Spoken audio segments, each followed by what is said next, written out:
Hola, mi nombre es Samantha Luna, estudiante de periodismo, segundo año y segundo semestre, materia actualidad económica. Este es la explicación de cómo realicé mi mapa conceptual abordando las tres unidades vistas en clase. Lo primero que hice fue elegir a Canva como protagonista para la elección de la plantilla de mi mapa conceptual. Este me permitió elegir un modelo en el que tuviera espacios descriptivos y variables para que se pudiera dar a entender la idea. Partimos con que el objetivo de esto es dar a notar los conceptos básicos, sus variables, los componentes y la interrelación por completo del sistema económico. Como tema inicial y general es la economía. Este se divide en dos, lo microeconómico y lo macroeconómico. En lo microeconómico podemos ver cómo se basa en los comportamientos individuales respecto a la economía, en las regulaciones, que son las especificaciones que deben cumplir las empresas, en los grupos económicos, donde su rol es invertir en los activos que aumentan con el tiempo, y en los resultados de los sectores que vienen siendo los primarios, secundarios y terciarios. Ahora, en lo macro, podemos ver cómo este estudia la economía.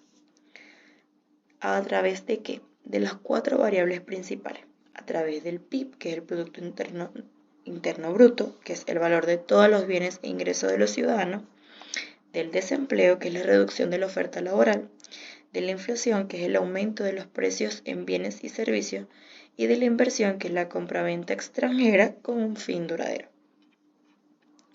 Vamos a agrandar un poco acá para que veamos. Como ya he dicho esto, la economía se plantea y descansa también en cuatro pilares fundamentales. La política comercial, que viene siendo el conjunto de iniciativas en exportación, importación y comercio de un país a otro. La política monetaria, que es el que mantiene y controla la estabilidad económica a través de una entidad nacional. En este caso, el Banco de Chile, que es el encargado de mantener un 3% de inflación, fijando la tasa de política monetaria.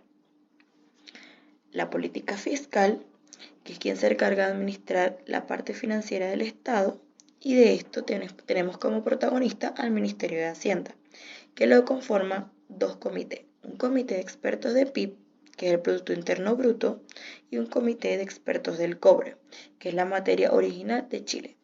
Estos estabilizan la ley de responsabilidad fiscal, que consta en tener tres fondos: un fondo de estabilización económica, un fondo de reserva de pensiones y un fondo de contingencia estratégica. Estos fondos, ¿para qué? Para salvaguardar la economía del Estado. Ahora, en el sistema financiero podemos ver cómo parte con la canalización del ahorro que hacen los hogares al sector corporativo y asigna los fondos de inversión entre las empresas. ¿Cómo funciona esto? Esto funciona de la manera en que una persona natural compra acciones a través de un corredor. Estos corredores son actores, como los bancos. Un ejemplo puede ser Banco de Chile, BCI, Scotiabank, Santander. Las bolsas, que vienen siendo las electrónicas y las de Santiago, y los fondos humanitarios, los fondos de pensiones, los fondos de gobierno, los fondos de ayuda. Ahora, el sistema financiero, muy aparte de canalizar el ahorro e invertir entre las empresas a raíz de estos factores, él también se divide en tres. En tres financieras. En las financieras personales, que es como nosotros en nuestros hogares manejamos nuestros ingresos a raíz de nuestros gastos. En las financieras públicas, que es con el Estado, que tiene que ver con los ingresos y gastos del Estado, y en las financieras corporativas, que son las de las empresas. Ahora, las financieras corporativas se refiere a la tesorería. Constituyen un campo de la administración de empresas que se ocupa de todo lo relativo al valor que éstas tienen. Ellas se ocupan de cómo tomar las mejores decisiones para aumentar la riqueza de los accionistas. Esto es el valor de sus acciones. Al ellos aumentar su riqueza, aumentan su valor. ¿Cómo? En financiamiento y en inversión. En inversión, las decisiones de estas se dan en los hogares, empresas u gobiernos porque tienen recursos que no usarán en corto plazo. Es decir, los inversionistas tienen un ahorro por el cual ellos deciden ingresar esta inversión y aumentar su riqueza. Este ahorro es una principal característica de los grupos económicos. ¿Por qué? Porque son los encargados en invertir en los activos. Y como principal característica para la inversión es el ahorro. Ahora, ya dado la explicación de mi mapa conceptual, un poco resumido, yo doy como síntesis que la economía es un sistema muy gigante en sí. Entonces, la interrelación que yo hice en este punto en particular es cómo lo micro, lo macro y las políticas se unen para formar un solo concepto, que es que el comportamiento del individualista ante el sistema económico, ante las políticas, tiene que ejercer sus propias características. Ya como vimos en esta interrelación de las financieras corporativas, los inversionistas ahorran.